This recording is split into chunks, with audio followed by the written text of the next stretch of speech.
2 जगह पे कुछ गड़बड़ियों की भी ध्यान आई है। मैं छात्रों को और अभिभावकों को आश्वस्त करता हूं, उसको भी सरकार बड़े गंभीरता के साथ लिया है।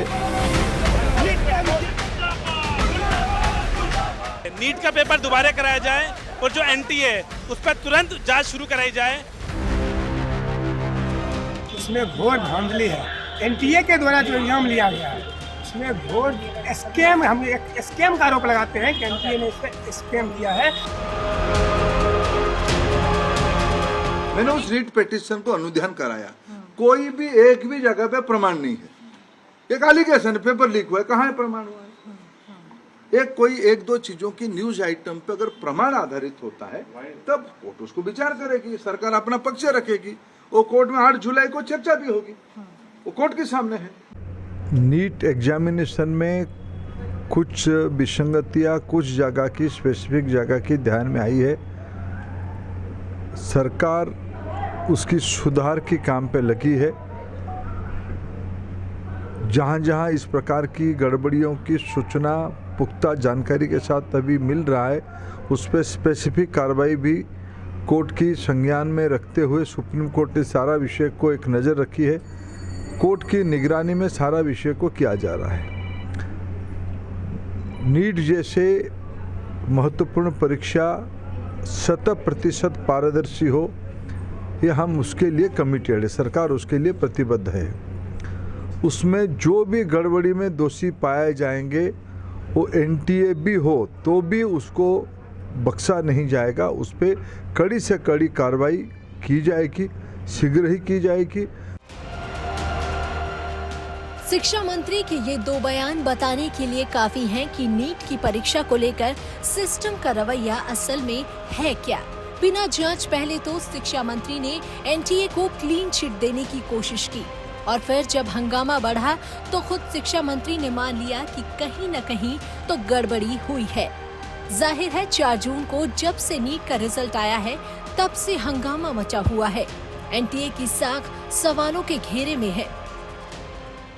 एनटीए ये जो नीट का परीक्षा हुआ है, एनटीए नेशनल टेस्टिंग एजेंसी जो है इसको रद्द करे और पुनर्परीक्षा हो। आप एग्जाम लेते हो और उसमें कॉपी चलाते हो, इसमें अगर जो सच्चाई से मेहनत करता है उसे कितना बुरा लगेगा। बुरा लगने का सोचो, उसकी मेहनत के मार्क्स है वो। आप दूसरे को पैसे लेके डिग्री देते हो, डिग्री देना कहेंगे ना इसे। 5 से 6 बच्चों के पेरेंट्स ने बताया कि हमें बोला गया कि 65 लाख रुपए पर बच्चा में दे दो और जो आंसर शीट में आपको सवाल नहीं आता हो उसको खाली छोड़ दो, वो हम दे देंगे।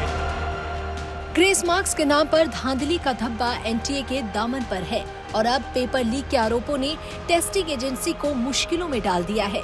सवाल पूछे जा रहे हैं कि जब पेपर लीक के मामले पुलिस को सबूत पर सबूत मिल रहे हैं तो फिर एनटीए सबूतों की अनदेखी करने पर क्यों अड़ा है। अभी पेपर लीक करने वाले 4 आरोपी बिहार पुलिस की गिरफ्त में हैं। आरोप है कि पटना के आरोपियों के पास नीट का पर्चा 4 घंटे पहले पहुंच गया था। गोधरा के 16 छात्रों का मामला भी एनटीए की गले की फांस बना हुआ है। पूछा जा रहा है कि ओडिशा, झारखंड, कर्नाटक के बच्चों को गोधरा में मनचाहा सेंटर कैसे मिल गया। इस मामले में पुलिस की गिरफ्त में जो आरोपी है उसने खुद कबूल किया है कि दूसरे राज्यों के 16 छात्रों से नीट परीक्षा पास कराने के एवज में उसने 10 लाख रुपए लिए थे। यही नहीं, ऐसे और तमाम सवाल हैं जिनका जवाब टेस्टिंग एजेंसी को देना है। सवाल ये है कि एनटीए ने 9 अप्रैल को विंडो ओपन क्यों की, जबकि 1 हफ्ते के एक्सटेंशन के बाद उसे 16 मार्च बंद कर दिया गया था। सवाल ये है कि किन किन अभ्यर्थियों ने 9 अप्रैल को रजिस्ट्रेशन कराया और इन रजिस्ट्रेशन कराने वालों में कितने छात्र सिलेक्ट हुए। सवाल ये भी है कि ग्रेस मार्क्स को गुपचुप तरीके से लागू करने का फैसला किसका था और क्या ग्रेस मार्क्स को लेकर एजेंसी पर किसी का दबाव था। दरअसल जिस तरह से नीट परीक्षा सवालों के घेरे में आई है, उसके बाद से इस परीक्षा तंत्र से अभ्यर्थियों का भरोसा उठ गया है।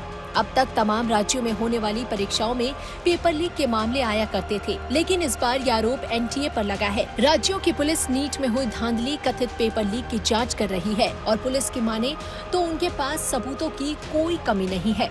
फिलहाल एनटीए ने 23 जून को ग्रेस मार्क्स पाए हुए 1563 छात्रों को दोबारा परीक्षा का विकल्प दिया है। दोबारा परीक्षा के नतीजे 30 जून तक आ सकते हैं।